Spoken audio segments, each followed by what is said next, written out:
18.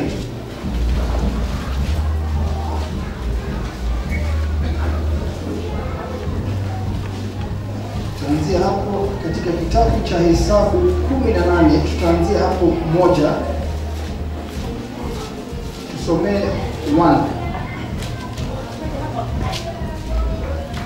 Kwa ikira Haruni atiri we mwena ari aku ona andu a nyumba ya thoguo ni nyumba gacokanĩrĩrwo nĩ ũũru ũrĩa ũkĩoneka ũkoniĩ handũ hau hamũre.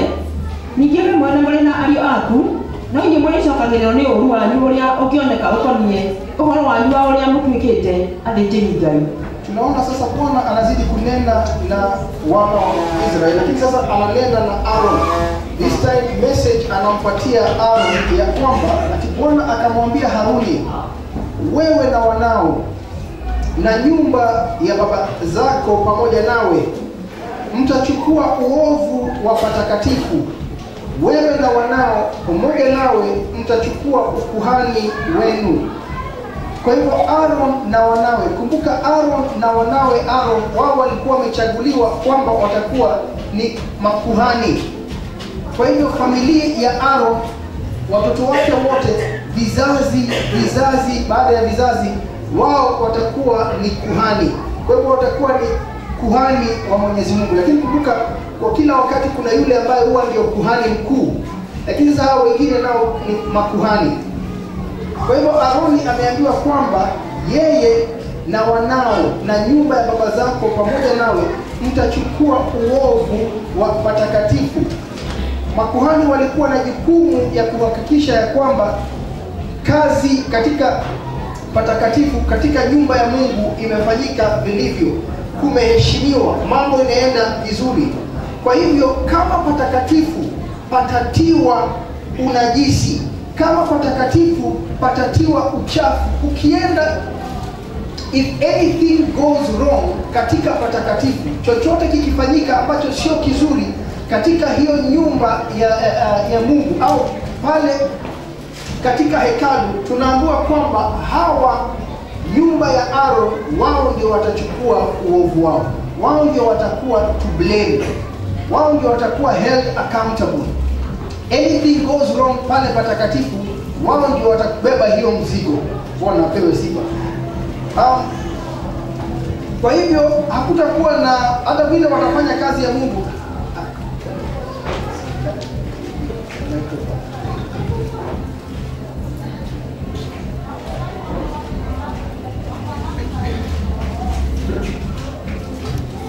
Kwa hivyo yeye Aaron na nyumba yake, yeye ndio watakuwa kuwajibika chochote ikienda mbaya katika nyumba ya Mungu.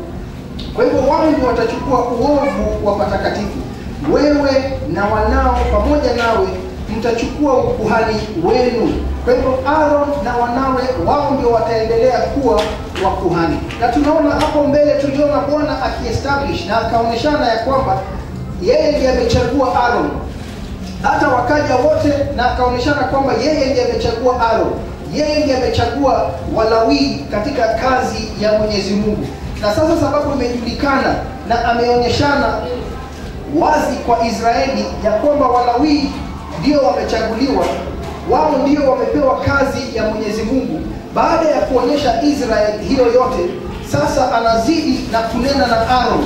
Na anaambia Aaron, wewe na wanao hili ndio mtachukua uovu wa patakatifu. Kwa hivyo patakatifu, nyinyi ndio mtahakikisha kila jambo mmeambiwa mnatenda. Kila ambayo haifai kufanyika pale isifanyike. Otherwise nyinyi ndio mtakuwa to blame.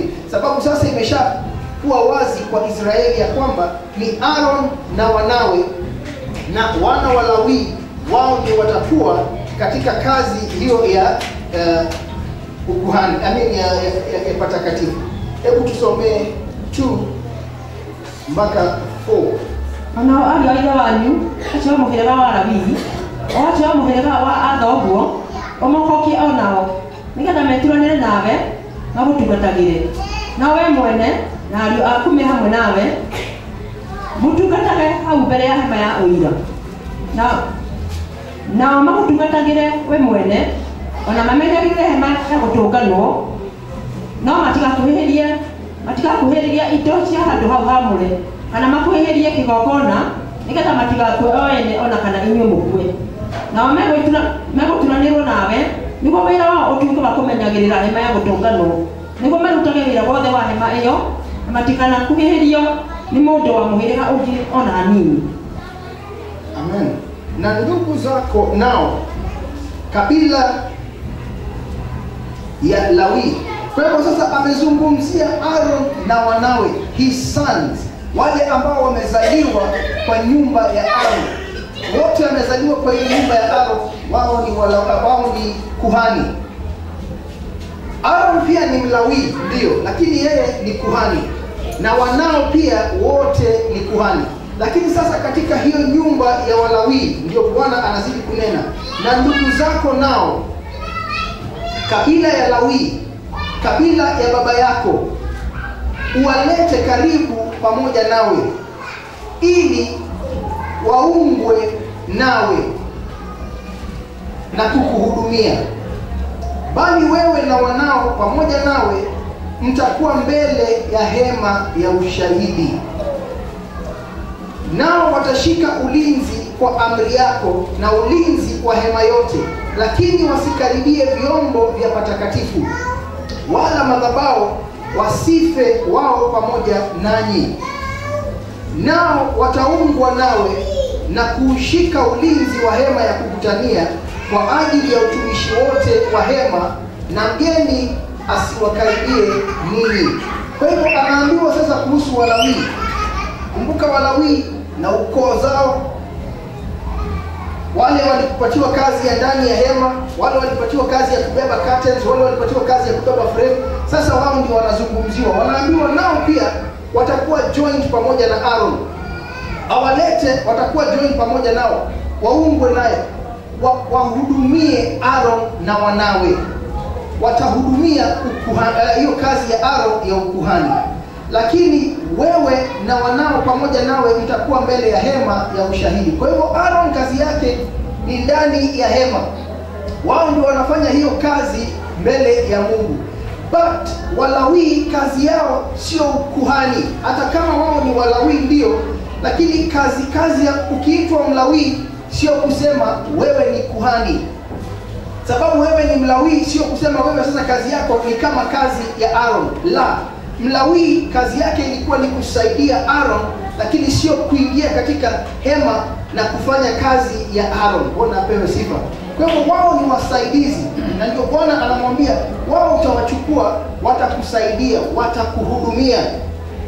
Kwa hivyo ukuhani haikuwa tu ni jambo ya kunyakua. Haikuwa ati kwamba there is a space, hata mimi niende nifanye ukuhani.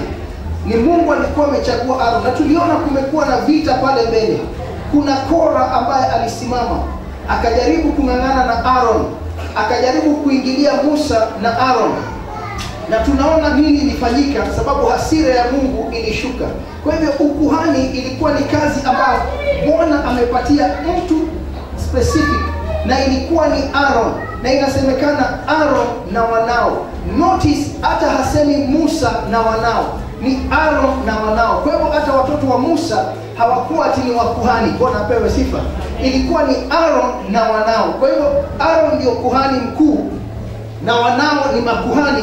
Alafu sasa kabila ya Lawi wao wanasaidia katika hiyo kazi ya ukuhani. Kora alijaribu kujiinua awe pia kama kuhani, lakini Bwana akawa na hasira na akampiga Kora. Kora akawa wa kuangamizwa. Kwa hivyo kuwa kuhani sio kusema unaweza ingia na ufanye kazi kama vile Aaron anafanya. Kazi yao ilikuwa ni kubeba wasaidizi, sio wa kuhani. Walikuwa wabebe maskani, wailinde, waitunze, lakini wasianze kutoa dhabihu kama wao ni kuhani. Bwana apewe sifa. Lakini watailinda, wataitunza, watabeba wakati wa kubeba. Hiyo ndio kazi yao. Lakini kazi yao sio kwenda na kutoa dhabihu. Wao sio kuhani. Bwana apewe sifa. Na sasa anaambiwa walete karibu hao ndugu zako, na hiyo ndio kazi watakufanyia. Nani soma 5 to 7. na wĩra wanyu ũtuĩke wa kũmenyagĩrĩra maũndũ mothe ma handũ hau haamũre, ona kũmenyagĩrĩra kĩongona kĩaho, nĩgetha hatikanacoke kũgĩa marakara makinyĩre ciana cia Isiraeli. Na atĩrĩrĩ, niĩ nĩ niĩ ndĩoyaire ariũ a ithe wanyu acio Alawii mamũrwo thĩinĩ wa ciana cia Isiraeli matuĩke ta marĩ kĩheo kĩrĩa mũhetwo kĩamũrĩirwo Jehova, nĩguo matuĩke ndungata cia kũruta wĩra mawĩra ma hema ya gũtũnganwo. Ningĩ we nawe na ariũ aku me hamwe nawe mũikaraga mũrũmĩtie ũhoro ũcio wanyu wa gũtuĩka athĩnjĩri Ngai wĩra-inĩ wothe wa kĩgongona, ona na kũhumba ĩrĩa ĩngĩ ya gĩtama ya kũhakania mũgĩtungatage ho. Ũhoro ũcio wa gũtuĩka athĩnjĩri Ngai nĩ ndamũhe ũtuĩke tarĩ kĩheo ndĩmũhete, na mũndũ ũrĩa ũtamũrĩirwo wĩra ũcio agĩũkuhĩrĩria nĩ kũũragwo akũũragwo. Ati nanyi mtashika ulinzi wa patakatifu. Kwa hivyo watachunga pale patakatifu na ulinzi wa madhabahu, isiwe ghadhabu juu ya wana wa Israeli tena.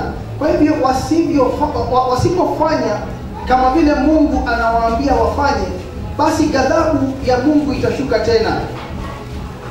Hasira ya Mungu itawashukia wana wa Israeli. Nakumbuka Israeli walikuwa wamefika wakati wameanza kuogopa. Hata tulisoma hapo mwanzo, walienda kwa Musa kumwambia yani wakiogopa, sababu walisema kila wakati wanakaribia hapo katika maskani wanawawa. Na sasa tunaona wakiambiwa wafanye hivi, wasipofanya vile basi hasira ya Mungu itashuka mahala pale. Na watu hao walikuwa shaona hasira ya Mungu vile ilivyo. Waliona kwamba Bwana akishuka na hasira yake sio mchezo, sio debate. Akishuka anashuka ni moto ulao.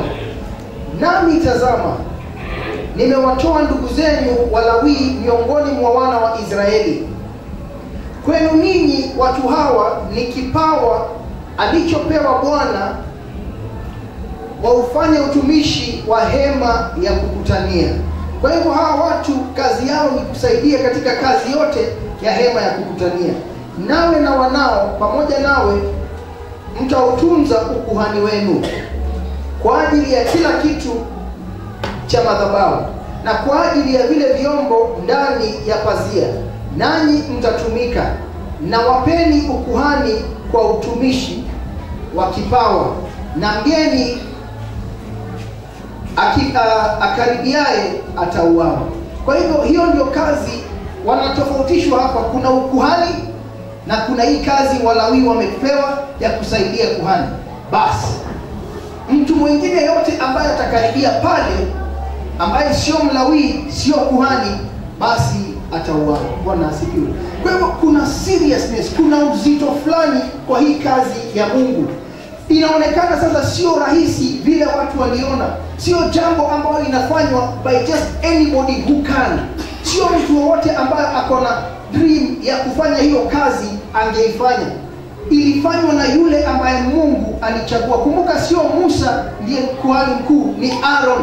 Bwana asifiwe. Sio watoto wa Musa, ni watoto wa Aaron. Kwa hivyo Walawi wengine wote sio hao wamechaguliwa, lakini ni Aaron na watoto wake. Kwa hivyo kazi hii haikuwa kazi ambayo mtu wote tu hata anafanya sababu ya uwezo wake. It was according kwa vile Mungu kulingana na vile Mungu amechagua, kulingana na vile Mungu amepanga kazi yake ilikuwa ifanyike. Na isipofanyika vile, basi kutakuwa na pigo juu ya Israeli. Na Israeli already wameona huyu Mungu ambaye wanafuata sio mchezo. Anaposema jambo anafuatilia, anapoonya anaweza shuka na apige. Na wameona kwamba pigo ya Mungu haiangukii adui nje tu, inaweza angukia hata wana wa Israeli wasipojichunga. Bwana apewe sifa. Kwa hivyo it is very serious. Bwana anaposema hapendi dhambi ama jambo fulani, Bwana amesema ninachukia hii. Bwana asifiwe. Kwa hivyo wameanza sasa kuona hapa kuna uzito wa aina yake. Hebu tuendelee from 8. Nikeje hapa akiangalia Haruni akiwa atirire nikuhete wira wa kumenyerera magongona ma indo iria njiũkagĩrio na igũrũ, nacio nĩ indo ciothe iria ciana cia Isiraeli inyamũragĩra. Indo icio rĩ ũhete we mwene ona ariũ aku, nĩ ũndũ nĩmũitĩrĩirio maguta, naguo ũndũ ũcio ũtuĩke nĩguo mwagĩrĩirwo nĩ gwĩkagwo hĩndĩ ciothe tene na tene. Na rĩrĩ thĩinĩ wa indo iria nyamũre mũno iria itarĩ cia gũcinwo na mwaki, nĩũkarekia mũtino na mwaki-rĩ, iria igatuĩka ciaku thĩinĩ wa indo ciacio ciothe iria ikandutagĩra, nĩ mahaki macio mothe ma mũtu na magongona macio mothe ma mehia, ona magongona macio mothe ma mahĩtia. Indo icio ciothe ikarutaga-rĩ, ikamũrwo ituĩke igai rĩrĩa wamũrĩirwo we mwene ona ari waku. Indo icio nĩ wacirĩaga ũcituĩte indo nyamũre mũno, na rĩrĩ mũndũ mũrũme o wothe thĩinĩ wanyu nĩ agacirĩaga, na nĩ ikonagwo irĩ nyamũre nĩwe. Ningĩ indo iria ciana cia Isiraeli ikarutaga cia magongona ma kũiyũkio na igũrũ ma iheo ciacio, ona iria ciothe ikarutaga cia magongona ma gũthũngũthio, icio nĩ ngũhete we mwene ona ari waku ona arĩ aku arĩa marĩ hamwe nawe, naguo ũndũ ũcio ũtuĩke nĩguo mwagĩrĩirwo nĩ gwĩkagwo tene na tene. Mũndũ o wothe ũrĩa ũtagwatĩtwo nĩ thaahu thĩinĩ wa nyũmba yaku nĩ agacirĩaga. Amen. Kisha Bwana akamwambia Harun, tazama, tunaona bado ni Aaron ananenewa. Ujumbe huu ni wa Aaron sababu yeye ndiyo kuhani mkuu. Yeye sasa ndiyo kichwa, alafu sasa wengine wote wanafuata. Bwana akamwambia Aaron, tazama, nimekupa wewe ulinzi wa sadaka zangu za kuinuliwa. Maana vitu vyote vya hao wana wa Israeli vilivyowekwa wakfu nimekupa wewe na wanao vitu hivyo kwa ajili ya kule kutiwa mafuta kwenu kuwa haki yenu milele. Vitu hivi vitakuwa vyako katika vile vilivyo vitakatifu sana, visiteketezwe motoni. Matoleo yao yote, maana kila sadaka yao ya unga na kila sadaka yao ya dhambi na kila sadaka yao ya hatia watakayonitolea vitakuwa vitakatifu sana kwa ajili yako wewe na kwa wanao. Utakula vitu hivyo kuwa ni vitu vitakatifu, kuwa ni vitu takatifu sana. Kila mume atakula vitu hivyo, vitakuwa vitakatifu kwako wewe. Tena kitu hiki chako, ile sadaka ya kuinuliwa ya kipawa chao, maana sadaka za kutikiswa zote za wana wa Israeli, hizi nimekupa wewe na wanao na binti zako pamoja nawe. Ni haki yenu milele. Kila mtu katika nyumba yako aliye safi atakula katika hizo. Kwa hivyo tunaona makuhani wanapokea matoleo matakatifu. Matoleo yote yale ambayo inatolewa na Israeli, ndio wanaambiwa wamepatiwa hiyo matoleo. Matoleo hayo matakatifu, nafaka, sadaka za dhambi, sehemu ya dhabihu, whether ni first fruit, whether ni wanyama. Tunaona watu makuhani wameambiwa kwamba hiyo ndio wao wamepewa. Ati yaliyo mazuri. Umefika? Sijasoma. Okay. Nani maguta mothe maria mega muno na magetha mothe maria mega muno mathabibũ Fika 19. Okay. Ona mairio cia mĩgũnda maciaro ma mbere macio maria irĩheaga Jehova-rĩ, macio mothe nĩ ngũhete. Maciaro mothe ma mbere maria makamba kwĩrua thĩinĩ wa bũrũri wacio, o maria igatwaragĩra Jehova magatuĩka maku. Mũndũ o wothe wa nyũmba yaku ũrĩa ũtagatĩtwo nĩ thaahu nĩ akamarĩaga. Kĩndũ kĩrĩa gĩothe nyamũrĩirwo nĩ ciana cia Isiraeli gĩgatuĩka gĩaku. Marigithathi mothe thĩinĩ wa andũ othe ona thĩinĩ wa nyamũ ciothe marĩa andũ makarutĩra Jehova magatuĩka maku. No rĩrĩ, irigithathi rĩa gũciarwo nĩ mũndũ ndũrĩ hingo ũtakarĩkũrithia. Onamo marigithathi ma nyamũ iria imũgiro nĩ gũkũra ũkamba kũrithia. Naguo ũkũũri wa marigithathi ma andũ-rĩ, nĩ makũragwo mena mweri ũmwe, o ta ũrĩa ũrĩtuaga na ũtuage atĩ nĩ cekeri 5, o ta ũrĩa cekeri ya handũ harĩa hamũre ĩigana ĩgĩtarwo, nayo ĩiganaine na gera 20. No rĩrĩ, gategwa ka irigithathi kana kagondu ka irigithathi kana kori ka irigithathi tũu ndũkana tũkũrithie. Tũu nĩ twamũre, thakame yatuo ũkamĩminjaminjĩria kĩgongona, namo maguta matuo ũmacinage. machinage niguo matuke kindu kiria kirutirwo Jehova kinya kiria gutigwo na mwaki nigetha mutarariko uria unungaga wega uiguo niwe nacio nyama ciatuo igatuka ciaku o ta uria githori kiria gia guthunguthio ona kuguru kwa urio ire ciaku indo ciothe iria nyamure cia magongona ma kũiyũkio na igũrũ iria ciana cia Isiraeli irĩrutagĩra Jehova nĩ ikuheteme mwene na ariũ aku ona arĩ aku me hamwe nawe naguo ũndũ ũcio ũtuĩke nĩguo mwagĩrĩirwo nĩ gwĩkagwo tene na tene. Ningĩ ũhoro ũcio nĩ wa kĩrĩkanĩro kĩrĩa kĩrĩkanagĩrwo na cumbĩ mbere ya Jehova gĩtangĩgarũrĩka nĩ ũndũ waku ona ũndũ wa rũciaro rwaku tene na tene. Nake Jehova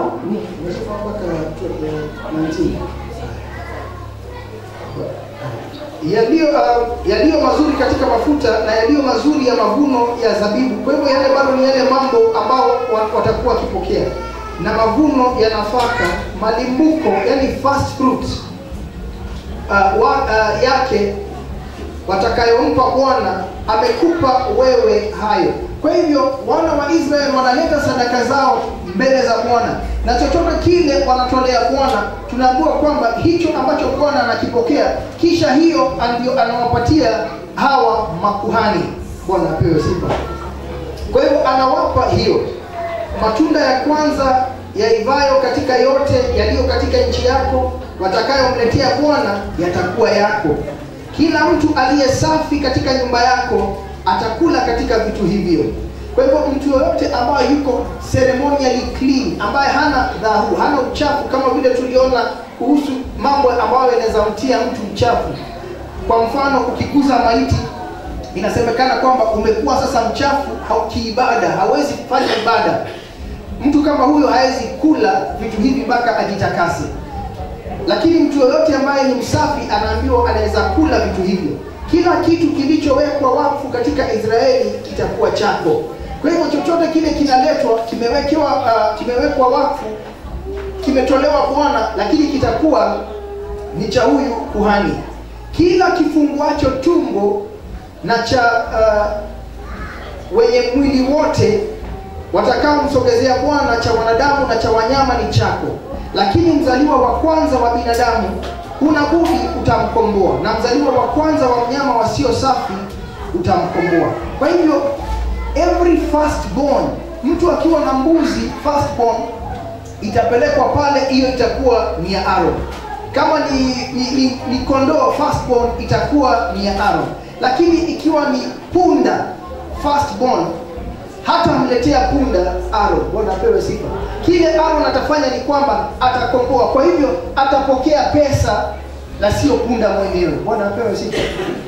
Na pia mwanadamu ambaye amezaliwa, ni pesa itatolewa, lakini sio huyo mwanadamu pia atapeanwa. Bwana apewe sifa. Kwa hivyo kile ambacho cha mwanadamu na cha wanyama lakini mzaliwa wa kwanza wa kibinadamu unabudi utamkomboa. Kumkomboa ni kumaanisha atachukua pesa na sio huyo mnyama. Mzaliwa wa kwanza wa mnyama wasio safi utakomboa. Na hao watakombolewa katika wanyama hao, tangu aliyepata umri wa mwezi mmoja utamkomboa, kama utakavyohesabu kima chake, kwa fedha ya shekeli 5 kwa shekeli ya mahali patakatifu. Kwa hivyo ni pesa atachukua, lakini hatachukua huyo mnyama. Lakini mzaliwa wa kwanza wa ng'ombe, au mzaliwa wa kwanza wa kondoo, au mzaliwa wa kwanza wa mbuzi, hutawakomboa hao, kwa sababu atawachukua hao, lakini sio pesa ndiye atachukua, bali atachukua kondoo mwenyewe, ng'ombe mwenyewe, au mbuzi mwenyewe. Maana ni watakatifu hao. Utanyunyiza damu yao katika madhabahu na kuyateketeza mafuta yao kuwa sadaka iliyosogezwa kwa Bwana kwa moto, iwe harufu ya kupendeza. Kwa hivyo wanyama hao atawachukua au atawatoa pale sadaka. Tena nyama yao itakuwa ni yako. Kwa hivyo whatever is left itakuwa ni yake. Kama kile kidari cha kutikiswa na kama mguu wa nyuma wa upande wa kuume itakuwa yako. Sadaka zote za kuinuliwa na vitu vitakatifu wana wa Israeli wavisogezavyo kwa Bwana nimekupa wewe na wanao na binti zako pamoja nawe, ni haki yenu ya milele, ni agano la chumvi la milele mbele za Bwana kwa ajili yako na kizazi chako pamoja nawe. Kumbuka hao wakuhani hawakuwa wanaenda kazi, waliishi pale katika madhabahu. Kwa hivyo wao hawakutegemea ati wameenda shambani, wamelima, wamepata mavuno yao pale. Hapana. Kwa hivyo hizi ambazo zinatolewa walikuwa wanakula katika hizo. Bwana apewe sifa. Hizi ambazo zimeletwa wao walikuwa wanakula katika hizo, na ndio Bwana anawaambia hizo nimewapatia ninyi, yani Aaron na wanawe. Bwana apewe sifa. Hawa ambao ni makuhani, hizi ambazo ni takatifu, wao ndio walikuwa wakule, sababu hizi zimetolewa Bwana, lakini Bwana amewapatia Aaron na wanawe. Bwana apewe sifa. Whatever imeletwa wao ndio wanakuwa wa kukichukua. Na wameambiwa kwamba hii ni agano ambayo inafaa kuendelea. Kwa hivyo kila wakati Israeli watakuwa kileta sadaka zao, kila wakati watakuwa kileta zile sadaka zao takatifu, zikichukuliwa pale, whatever hawa wanafanya, kile kimebaki kitakuwa ni chao. Kwa hivyo wao wanapokea pale, wao na wanao. Hebu tuendelee from 20. Nake Jehova akira Haruni atĩrĩ, soma 20 pekee. Nake Jehova akira Haruni atĩrĩ, we ndũkagwata igai iria gĩthaka kũu bũrũri wacio, kana ũgwate gĩcunjĩ kĩaguo ona atĩa. Niĩ nĩ niĩ gĩcunjĩ gĩaku ona igai rĩaku thĩinĩ wa ciana cia Isiraeli. Atikisha Bwana akamwambia Aaron, wewe hutakuwa na urithi katika nchi yao, wala hutakuwa na fungu lolote kati yao. Mimi ni fungu lako na urithi wako katika wana wa Israeli. Kwa hivyo anaambiwa kwamba hawa makuhani, hata Walawi, hawatakuwa na ardhi ya kikabila. Kumbuka kule wanaenda Israeli, wakishafika kule iwe ni nchi yao, hiyo nchi itagawanywa, wapatiwe vipande vipande. Kama ni kabila ya Ruben wapatiwe ardhi yao, kabila fulani ipatiwe ardhi yao, kabila fulani ipatiwe ardhi yao. Kwa hiyo wana huko nyinyi mgawane, iwe kila mtu na kipande chake. Bwana apewe sifa. Kwa hivyo wakishagawiwa wote, inasemekana kwamba hiyo nchi itakapogawanywa, Walawi hawatakuwa na kipande chao. Bwana asifiwe. Hawatapewa ardhi yao. Kwa hivyo wao hawana share kwa hiyo nchi. Na hawa wameambiwa kwamba hawatapewa kule, na Bwana akawaambia Harun, wewe hutakuwa na urithi katika nchi yao, wala hutakuwa na fungu lolote kati yao. Mimi ni fungu lako. Kwa hivyo I am your share, I am your inheritance. Bwana asifiwe. Wao wanaambiwa kile wao wamepata ni Mungu. Wao hawatapokea nchi. Bwana asifiwe. Mungu anawaambia mimi ndio share yenu. Nyinyi hamtapata nchi kule unaenda. Na ndio sababu unaona matoleo hayo yanatolewa, inapewa wao, sababu wao hawajagawiwa chochote. Bwana apewe sifa. Wao kazi yao ni katika madhabahu, haikuwa watoke pale. Kwa hivyo hutakuwa na urithi katika nchi yako, wala hutakuwa na fungu lolote kati yao. Mimi ni fungu lako na urithi wako katika wana wa Israeli. Waliishi kati ya watu, lakini riziki yao walitegemea Bwana.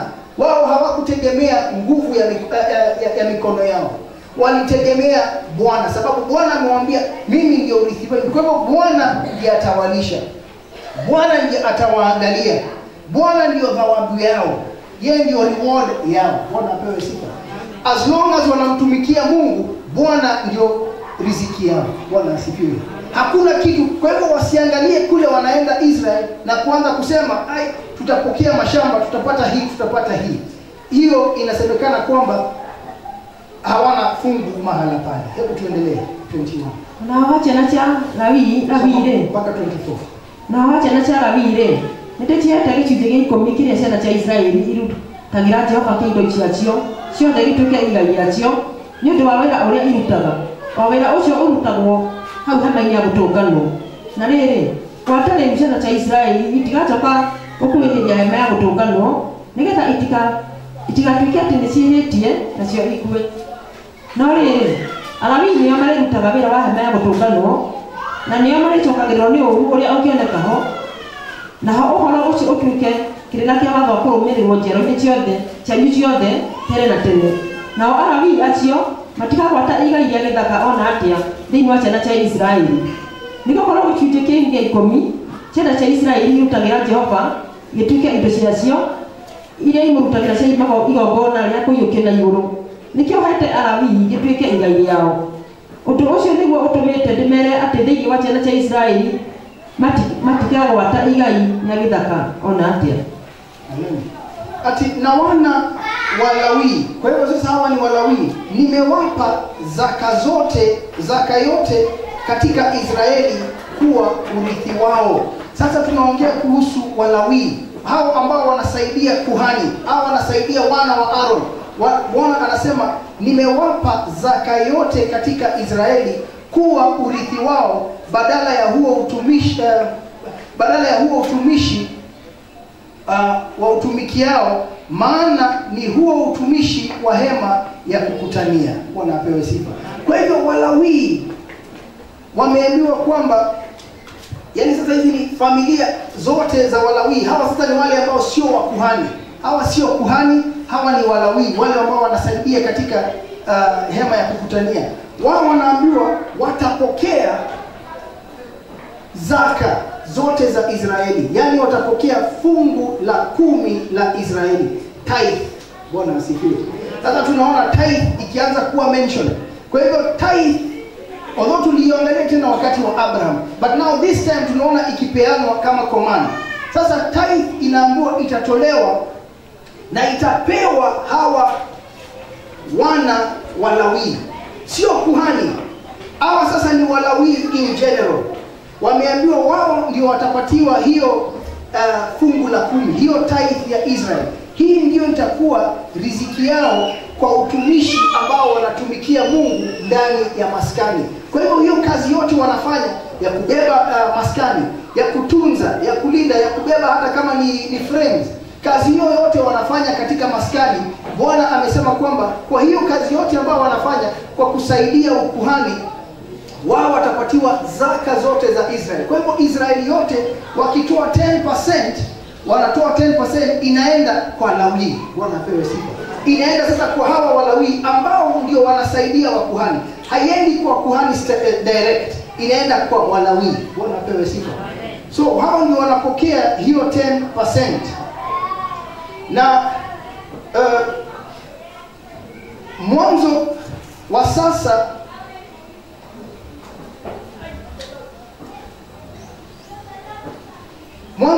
wana wa Israeli wasikaribie hema ya kukutania, wasije wakachukua dhambi yao na kufa. Lakini Walawi watatumikia utumishi wa hema ya kukutania, nao watachukua uovu wao. Hii itakuwa amri ya milele katika vizazi vyenu vyote, na katika wana wa Israeli hawatakuwa na urithi. Kwa hivyo hawa pia hawana urithi. Hawana urithi kati ya wana wa Israeli. Hawatakuwa na mashamba yao. Hawapaswi kumiliki mashamba kama makabila mengine, lakini watakuwa wakipokea fungu la 10 la Israeli. Bwana asifiwe. Kwa hivyo Mwisraeli anapolipa fungu la 10, sio Mlawi alipi Mlawi direct, ni kama anampa Mungu, lakini Bwana amechukua hiyo fungu la 10 naye amewapatia Walawi. Bwana apewe sifa. Kwa hivyo wao wanakuwa kupokea hiyo fungu la 10. Hawana urithi wao. Kwa kuwa zaka za wana wa Israeli waisongezayo kuwa sadaka ya kuinuliwa kwa Bwana nimewapa Walawi. Kwa hivyo ni Bwana amewapa Walawi. Walawi as much as Israel wanatoa hizi tithe, tuangalie kwamba si ati wanatoa tithe directly ati wewe Mlawi shika tithe. Bwana apewe sifa. But wao wakitoa, wanatoa kana kwamba wanamtolea Mungu zaka. Bwana asifiwe. Kisha Bwana ndiye anasema mimi sasa nimewapa hawa Walawi hiyo tithe. Bwana apewe sifa. Kwa hivyo whatever was given to God, God amewapa hawa Walawi kwa sababu ya hiyo kazi ambao wanafanya ya kusaidia katika hema ya kukutania. Bwana apewe sifa. Kwa hivyo nimewapa Walawi kuwa urithi wao. Kwa hivyo hiyo sasa ndio urithi wao Walawi.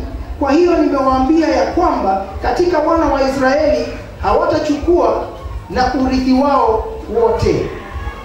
Kwa hivyo yao ni hiyo 10% ndio itakuwa yao. Na tunaona hata inaposemekana, unajua mtu anaweza sema kwa hivyo hii 10% ni ya wale Walawi, but kumbuka kwamba inafaa kwenda kwa Mungu kwanza. Na Bwana hata kumbuka hata katika Malaki kuna wakati alikuwa akisema mnakataa kuleta zaka zangu. Bwana apewe sifa. Kwa hivyo it is as if ni zake Bwana kwanza. Bwana asifiwe. Before iwe ya hawa Walawi. Kwa hivyo Walawi hawataenda kuitisha direct sababu wao wanategemea kutoka kwa Mungu. Bwana asifiwe. Naye hii ambayo Mungu amecommand ndio yeye anapatia hawa Walawi. Bwana asifiwe. Amen. Kwa hivyo sasa anasema wao waishi kwa hiyo tithe. Sasa tunaona tithe imeanza kuingia. Bwana apewe sifa. Wawe wakitoa hii tithe, wawe wakitoa hii fungu la 10 kwa sababu ya hawa Walawi. Hebu tuendelee 25. Nikija hapa akiambia Musa kimwera atiri. Soma 25:26. Nikija hapa akiambia Musa kimwera atiri. Ona niki arenia Alawi omere o. Hindira no kwa gicunji kiu ya ikumi kia indo cia ciana cia Israeli, oire irutagira Jehova. Icio nĩ ndĩmũhete ituĩke igai rĩanyu. Icio ndĩmũhete ituĩke igai rĩanyu rĩ. Nĩ mũgacoka mũrutĩre Jehova indo imwe ciacio ituĩke igongona rĩa kũiyũkio na igũrũ. Nacio ituĩke gĩcunjĩ gĩa 10 kiumĩte harĩ gĩcunjĩ oro kĩu gĩacio gĩa 10. Amen. Bwana asifiwe. Kisha Bwana akanena na Musa na kumwambia tena, utanena na Walawi na kuwaambia, hapo mtakapoitoa zaka mkononi mwa wana wa Israeli niliyowapa ninyi kutoka kwao kuwa urithi wenu, ndipo mtakaposogeza sadaka ya kuinuliwa kwa Bwana, na katika hiyo iwe sadaka katika hiyo sadaka. Bwana apewe sifa. Amen. Iwe zaka katika hiyo zaka. Bwana apewe sifa. Kwa hivyo sasa anawaambia ya kwamba Walawi watakapopokea hiyo zaka, watakapopokea fungu la 10 kutoka Israeli, wakishaipokea nao pia hao Walawi watamtolea Mungu sadaka. Bwana asifiwe. Wanaambiwa kwamba hata na wao watatolea Mungu sadaka. Pia wao watatoa zaka kutoka kwa hiyo. From that 10% hiyo tithe, nao pia watatithe. Bwana asifiwe. Na hiyo tithe watapeleka mbele za Mungu. So in other words, it is tithe over tithe. Bwana apewe sifa. Mnatoa zaka juu ya fungu ya 10 ya fungu ya 10 ile wamepokea. Kwa hivyo hata na wao pia wako na jukumu ya kutoa mbele za Mungu. Kwa hivyo chochote kile wamepokea, nao pia wachukue fungu la 10 nao watoe. Lakini wao watatoa pale kama sadaka. Akanena na Musa na kumwambia tena, utanena na Walawi na kuwaambia, hapo mtakapoitoa zaka mkononi mwa wana wa Israeli niliyowapa ninyi kutoka kwao kuwa urithi wenu, ndipo mtakaposogeza sadaka ya kuinuliwa kwa Bwana, na katika hiyo iwe zaka katika hiyo zaka. Kwa hivyo anawaamuru hata na wao pia watoe fungu la 10. Walipasa kutoa sehemu ya 10 ya ile ambayo wamepokea. Bwana asifiwe. Na hiyo inaitwa sadaka ya kuinuliwa mbele za Mungu. Watamtolea Mungu pia hao watakuwa wa kutoa sadaka. Na kumbuka kwamba wanafaa kutoa sehemu ambayo ni bora zaidi. Kama bado hujasoma, hebu endelea 27. Nale, hao hao wanyure. Ito icio mukarutira Jehova ituike cha igongona rĩa kũiyũkia na igũrũ rĩ. Soma mpaka 29. Ikona gota arĩ ngano yanyu ĩrutĩtwo kĩhuhĩro-inĩ, kana ndibei yanyu ĩrĩa njega ĩrutĩtwo kĩhuhĩro-inĩ. Ũguo noguo na inyuĩ mũkarutagĩra Jehova igongona rĩa kũiyũkia na igũrũ riumĩte gĩcunjĩ-inĩ kĩu gĩa 10 kĩa indo iria mũkaiyũkagĩria, kĩa indo iria mũkaiyũkagia harĩ ciana cia Israeli, na gĩcunjĩ kĩu gĩacio mũrutagĩra Jehova kũiyũkio na igũrũ kĩheo Harũni ũcio mũthĩnjĩri Ngai. Na rĩrĩ, thĩinĩ wa iheo cianyu ciothe iria mũkaheagwo, no mũhaka mũkarutĩra Jehova igongona rĩa kũiyũkio na igũrũ thĩinĩ wacio ciothe. Nacio indo icio mũkaruta igatuĩka nĩ iria njega mũno cia kwamũrĩrwo Jehova. Akina sadaka yenu ya kuinuliwa itahesabiwa kwenu kama ndio nafaka ya sakafu ya kupuria, na kama kujaa kwake kinu cha kushindikia dhabihu. Kwa hiyo Walawi, kumbuka, hawana mashamba, lakini kama watatii Mungu, kama watatenda vile Mungu anawaambia na kutoa hiyo zaka, yani fungu ya kumi ile ambao wamepokea, kama watatoa hiyo, sababu hiyo fungu ya 10 wamepata ndio kama mshahara yao, lakini wakitoa tithe, kwa hiyo itakuwa ni kama, itahesabiwa ni kama wametoa mavuno. Bwana apewe sifa. Ni kama wamezalisha mavuno hao wenyewe, ni kama wametoa pia kama wale wengine ambao wametoa katika mashamba yao. Kwa hivyo itahesabiwa vile. Hivyo ninyi nanyi mtasogeza sadaka ya kuinuliwa kwa Bwana katika zaka zenu zote mpokeazo mkononi mwa wana wa Israeli, na hiyo mtampa Aaron kuhani hiyo sadaka ya kuinuliwa kwa Bwana. Nisoma 28 kwa kikuu. Ogwera mbona inyo mukarutagira Jehova giogona ya kujukira iguru yimete gicunjĩ kĩu gĩa 10 kĩa indo iria mũrutagĩra mũkaiyũkagia harĩ ciana cia Isiraeli, na gĩcunjĩ kĩu gĩacio mũrutagĩra Jehova gĩa kũiyũkĩra igũrũ kĩheo Harũni ũcio mũthĩnjĩri Ngai. Kwa hivyo wana wa Israeli walitoa zaka zao kwa Walawi. Nao kwa sababu Walawi wanafanya hiyo utumishi, hiyo kazi yao ya utumishi, nao Walawi wanatoa zaka zao kwa makuhani. Wanapewa sifa kwa sababu ya hiyo kazi ya hiyo utakatifu ambao makuhani wanatenda. Kwa hiyo makuhani kupokea kwao ilikuwa ni kutoka kwa hawa Walawi. Wanapewa sifa. Kwa hiyo tithe ya kutoka kwa Walawi hiyo nao ilienda kwa makuhani. Haya, soma tena 29. Na rĩrĩ, thĩinĩ wa iheo cianyu ciothe iria mũkaheagwo, no mũhaka mũkarutĩra Jehova igongona rĩa kũiyũkia na igũrũ thĩinĩ wacio ciothe, nacio indo icio mũkaruta igatuĩka nĩ iria njega mũno cia kwamũrĩrwo Jehova. Ati katika vipawa vyenu vyote mtasogeza kila sadaka ya kuinuliwa ya Bwana, ya wema wake wote, hiyo sehemu yake iliyowekwa takatifu. Kwa hivyo walipaswa kutoa kilicho bora zaidi, sio tu mabaki. Hiyo ambayo ni bora zaidi ndio walifaa kutoa. Bwana apewe sifa. Sasa wanapewa jinsi watakavyokuwa wakitoa. Hebu tusoma hapo katika Proverbs 3.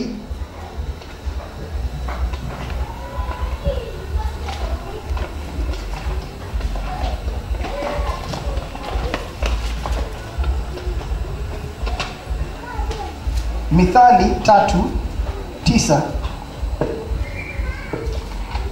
Teithagia Jehova na indo iria ũrĩ nacio, ningĩ na mĩgerio ya umithio wothe ũrĩa wonaga. Mpaka 10. Hĩndĩ ĩyo makombe maku no maiyũrage bũthi, nacio itumbĩ ciaku ciyũragĩrĩre ndibei ya mũhihano. Tunaona hapa katika Mithali ikisemekana kwamba mheshimu Bwana kwa mali yako na kwa malimbuko ya mazao yako yote, ndipo ghala zako zote zitakapojazwa kwa wingi na mashinikizo yako yatafurika divai mpya. Bwana apewe sifa. Kwa hivyo katika hii tunaona every time ni kama wanakuwa encouraged katika mambo ya kutoa. Bwana apewe sifa. Na kutoa kwao kuna vile inabarikiwa. Kutoa kwao kuna vile inamheshimu Mungu wao. Bwana asifiwe.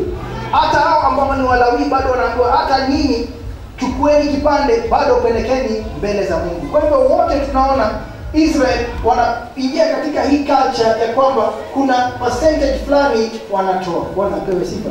Sababu ya hiyo kazi ambayo Mungu amepeana. Haya, hebu tuendelee sasa from 30. Tondũ ũcio nĩ ũkera ciana cia Lawi atĩrĩrĩ, rĩrĩa mũkarutĩra Jehova indo icio njega mũno cia kũiyũkĩra igũrũ ciumĩte gĩcunjĩ-inĩ kĩu-rĩ, icio njega mũno irutagwo nĩ Alawii ikonagwo tarĩ umithio wao wa kĩhuhĩro-inĩ, ona tarĩ umithio wao wa kĩhihĩro-inĩ gĩa thabibũ. Na nĩ mũkarĩagĩra indo icio o kũndũ guothe kũrĩa mũgakoragwo mũrĩ inyuene ona andũ a nyũmba cianyu, nĩgũkorwo indo icio nĩcio mũcara wanyu ũrĩa mũkaheagwo nĩ ũndũ wa wĩra wanyu ũcio mũrutaga hema-inĩ ya gũtũnganwo. Na rĩrĩ, mũtikona ta mwĩhĩti nĩ ũndũ wa ũhoro ũcio, mũngĩkorwo nĩ mũrĩkĩtie kũiyũkia na igũrũ indo icio njega mũno, na indo icio theru ciamũrĩirwo Jehova cia ciana cia Isiraeli, mũtikana cithahie mũcithũkie nĩgetha mũtigakue. ati kwa ajili ya hayo utawaambia, mtakapoinua humo hayo yaliyo mema, ndiko yatahesabiwa kuwa ya Walawi. Kama kuongea kwake sakafu ya kupuria nafaka, na kama maongeo ya kinu cha kushindia zabibu. Nanyi mtakula hayo kila mahali, ninyi na watu wa nyumbani mwenu, kwa kuwa ni thawabu yenu badala ya utumishi wenu katika hema ya kukutania. Kwa hivyo watakapofanya hiyo kazi, wakati mara tu watakuwa wametoa sehemu yao kwa Mungu, watakuwa huru kufurahia hiyo yote imebaki kama malipo ya hiyo kazi ama ya utumishi wao kwa kazi ya Mwenyezi Mungu. Now they are free. They have no guilt. Hata sasa wanapokula ile ambayo imebaki, sababu wameshamtolea Mungu, wanapewa sifa. Lakini ukiangalia matoleo hayo, matoleo kama first fruit, because ukimagine hata kama ni first fruit, kile umepokea kwanza, as the first thing kwanza unamtolea Mungu, alafu baada ya hiyo tunafurahia hii nyingine ambayo imebaki. Bwana asifiwe. Kuna hali ya kutrust Mwenyezi Mungu. Bwana asifiwe. Ya kwamba he is my provider. Na hata ninapompatia, ninajua kwamba yeye ndiye ananipatia. Riziki yangu yote inatoka kwake, sababu ukiangalia hawa Walawi hawana mashamba, hawana chochote. Kwa hivyo riziki yao ni ya kutoka kwa Mungu. Na hutasema kwamba ni Mwisraeli ndio anafaa anampatia, but ni Mungu amemwambia Mlawi, fanya hivi nami nitakufanyia hivi. Bwana apewe sifa. Kwa hivyo Mlawi anafaa kudai kutoka kwa Mungu. Bwana asifiwe. Lakini Bwana naye amepeana amri na akasema ifanywe hivi. Na wanapofanya hivi wanaambiwa sasa watakuwa huru kula au kupokea.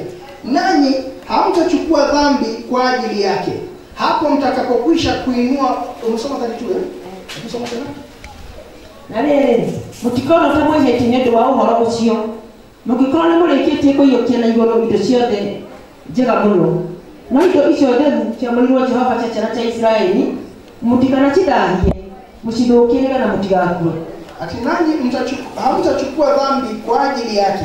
Hapo mtakapokwisha kuinua humo hayo mema yake.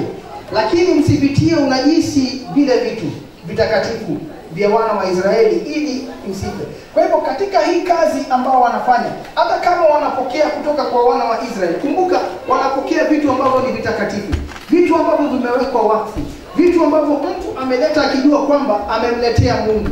Kwa hivyo hawa ambao wanapokea, wasipochunga ama watie unajisi kile ambacho wanapokea, hata na wao wanaweza kufa. Wanapewa sifa. Kwa hivyo kuna hatari hata kwa hao ambao wanapokea. Kwa hivyo lazima wahakikishe ya kwamba hata kupokea kule wanapokea ama vile wanapokea ni kulingana na vile Mungu amesema. Kama ni kutoa vile wanatoa ni kulingana na vile Mungu amesema. La si hivyo hata wao pia wanaweza poteza maisha yao. Bwana apewe sifa. Kwa hivyo it was a very careful thing kuhakikisha kwamba wametii Mungu. Naye Bwana amepanga hivi ili kazi yake iendelee. Sababu kuna ile kazi Mungu ameweka ndani ya Israeli. Hii ni taifa ambao ni kwanza inaanza. Itakuwa na sheria zake. Hawafuati sheria zile dunia wanafuata. Wao wanafuata zile sheria Mungu amewapatia. Na katikati yao kuna Mungu ambaye anawaongoza, ambaye ndiye anawapeleka na anawarudisha. Mungu huyu hataki dhambi katikati yake. Bwana apewe sifa. Hataki kushuka mahali pako na dhambi. Ameweka kuhani ambaye atakuwa akiwaombea watu. Ameweka watu ambao watakuwa hata wakipokea hizi sadaka na kufanya upatanisho kati ya watu na Mungu. Bwana apewe sifa. So Mungu anaelewa ndio hawa watu wanaweza tenda dhambi, wanaweza kuanguka, but amewapatia njia ambazo wakifuata hakika watakaa watu wamebarikiwa. Bwana apewe sifa. Kwa hivyo as long as wanafuata hivi, naye Mungu ataweza kuwapigania, ataweza kusimama kati yao. Sababu kumbuka, wakikaa kama Sodom na Gomora ni vigumu sana Bwana kuingilia kati na kuwapigania. Bwana asifiwe. But as long as wamesimama kama mapenzi ya Mungu, as long as wanaenda wakitii vile Mungu anasema, Bwana atakuwa kati yao kuwapigania. Ataenda mbele zao, atabariki nchi yao. Bwana apewe sifa. Kwa hivyo kuna kumheshimu Mungu ambapo kunafaa kuwa pale hata katika wana wa Israeli. So wao ilikuwa wafuate vile Mungu amewaambia. Israeli kuna vile wameambiwa wafanye, Walawi kuna vile wameambiwa wafanye, kuhani kuna vile wameambiwa wafanye, na wote wanafaa kufanya vile Bwana amesema. But ikifika mahali waone ni kana kwamba wanaweza kubadilisha na kutenda vile wao wanataka kutenda, itakuwa ni hatari. Na ndio unaona Bwana anawarudia mara mingi ya kwamba msipofanya hivi basi mtakufa. Mtu akikaribia hapa basi atakufa. Mtu asiingie hapa ndani. Kwa hiyo ndio unaona hata Walawi wenyewe wanapofanya hiyo kazi, kuna vitu waliambiwa wasiguze. Kuna mambo wameambiwa wasifanye namna hii. Kwa hivyo waifanye only vile Mungu amesema. And in doing so, hao watu watabaki watu wamelindwa na Mungu. Watakuwa ni watu ambao wanaongozwa na Mungu. Kutoka kwao na kurudi kwao itakuwa ni baraka. Kwa hivyo Mungu ni kama amewapatia all the things they need to do ili waishi wamebarikiwa. Bwana apewe sifa. Lakini wakianza kuingiwa na wivu au na chuki, au mtu aanze kujiona hata mimi naweza fanya kama vile Aaron anafanya, hata mimi niko na Mungu kama vile Aaron ako na Mungu, basi italeta confusion katika hiyo kambi na italeta pigo ya Mungu juu yao. Wazao wa Aaron pekee ndio wangeweza kukaribia vitu vitakatifu. Bwana apewe sifa. Wao ndio wangeweza pia kutoa dhabihu bila kufa. Mtu mwingine yote angejaribu angekufa. Kumbuka hata ukisoma tutafika mahali utaona kuna mfalme mwenyewe aliingia na anapata kuhani wanachoma uvumba, naye pia akajaribu kuenda kuchoma uvumba. Bwana apewe sifa. Yeye ni mfalme, hiyo sio kazi yake. Lakini huyu ambaye ni mtoto wa Aaron, ambaye ni descendant wa Aaron, hiyo ndio kazi yake. Bwana apewe sifa. Na hakika mfalme huyo, hata sababu ni mfalme, bado alipigwa na Mungu. Kwa sababu kile alikuwa anawaambia ili waendelee kufanya hivyo milele. Hata ilipofika wakati ikawa ni kama watu hawaleti zaka zao katika mala, tuliona hata Bwana akiwaambia you have robbed me. Bwana apewe sifa. Na mnauliza hawa havirobi, akasema hawaleti zaka zao. Bwana apewe sifa. So tunaona whatever Bwana anasema ni jambo ambalo lilikuwa iendelee na mbele, izidi kuendelea. Na tunaona kwamba lakini siku ya leo of course tuko na kuhani mkuu ambaye ndio Yesu Kristo. Sababu siku ya leo sio wana wa Aaron tu ndio wanasimama. Bwana apewe sifa. Siku ya leo Yesu ndiye kuhani mkuu wa milele. Yeye Yesu sio mzao wa Aaron, sio Mlawi. Yeye ni kutoka familia gani? Juda. Bwana apewe sifa. Sio Lawi, ni wa kutoka Juda, lakini yeye ni kuhani bora kuliko Aaron kwa sababu mamlaka yake ni ya milele. Yeye sio kuhani wa muda kidogo alafu afe. Yeye ni wa milele. Ukuhani wake ni wa milele. Kumbuka yeye alishinda kifo. Hawa makuhani wengine uishi kidogo, anazeeka anakufa. Mwingine tena anazeeka anakufa, lakini Yesu ni wa milele. Bwana apewe sifa. Mamlaka yake ni ya milele, yake sio ya kuisha. Makuhani tunaona kwamba tena walikuwa ni wapatanishi. Walikuwa wanaleta watu na kuwapatanisha na Mungu. Na siku ya leo tunaona hata sisi pia, ukisoma katika Revelation inasema tumefanywa kuwa kings and priests. Bwana apewe sifa. Kwa hivyo hata sisi tumefanywa kuhani kupitia Yesu Kristo. Na ndio unaona ni rahisi kwetu kuenda mbele ya Mungu kama vile kuhani walikuwa wanaenda mbele za Mungu. Haikuwa rahisi. Angalia wengine wanaambiwa wale wakikaribia watakufa. Israeli wanaambiwa wote mkikaribia mtakufa. Kwa hivyo tunaona kuna mpaka imewekwa pale. Not everybody can get there. But today wewe na mimi tunakaribia. Bwana asifiwe. We are actually going closer to God. Sio kama vile ilikuwa mbeleni. Sababu sasa sisi tumefanywa kuwa pia sisi ni kuhani. Bwana apewe sifa. Because tunaweza enda mbele za Mungu. Tunaweza msihi Mungu. Tunaweza mkaribia. Bwana anasikia maombi yetu. Lakini kuhani mkuu akiwa ndio Yesu Kristo. Bwana asifiwe. Sisi sio kuhani wakuu. Sisi ni kuhani, lakini Kristo ndio kuhani mkuu. Bwana apewe sifa. So even in Revelation tunaona ndio tumefanywa ndio kings and priests. So tunaweza enda kwa Mungu, tunaweza muitisha, tunaweza fanya ombi, unaweza kuwa kwa nyumba umuite na akusikie. Unaweza mwambia jambo na asikie ombi lako. Unaweza ombea aidha ni bwana yako ama uombee bibi yako, uombee watoto wako. You can be an intercessor. Bwana asifiwe. Unaweza omba kwa niaba ya. Tumeona hata watumishi wa Mungu mahali wameenda bado wataomba kwa niaba ya. Bwana apewe sifa. So kuna vile ambavyo tuko na roho wa Mungu ndani yetu. Kwa hivyo tumemkaribia Mungu. Hatuko mbali kama vile ilivyokuwa zamani. So it is good to appreciate kile Kristo alitufanyia, milango ile alitufungulia, mahali ameturuhusu kukaribia. Ati siku ya leo tukimuita, tunamuita Father. Bwana asifiwe. Tunamuita Baba, naye anatusikia. So we are closer to God siku ya leo. Israel ilikuwa ni kazi kukaribia. Tunaona hiyo kazi yote walikuwa wanafanya. Tunaona mipaka yote ile ilikuwa imewekwa. But siku ya leo ndugu na dada, hatujawekewa hiyo mipaka.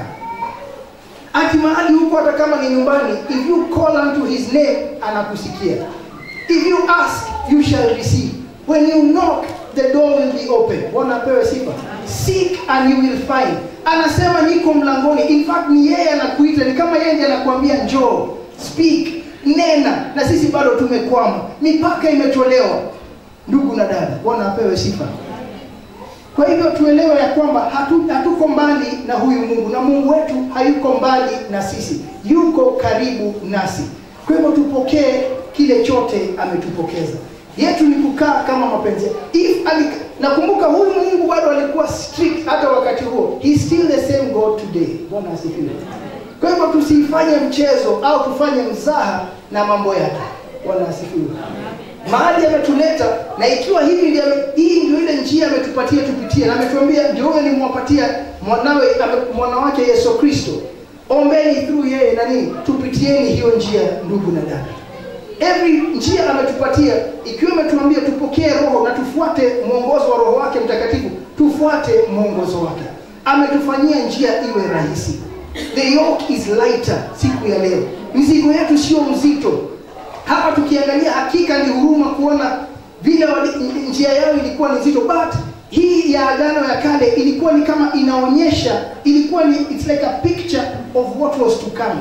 Na what was to come ile sisi tuko ndani yayo siku hii ya leo. Bwana apewe sifa.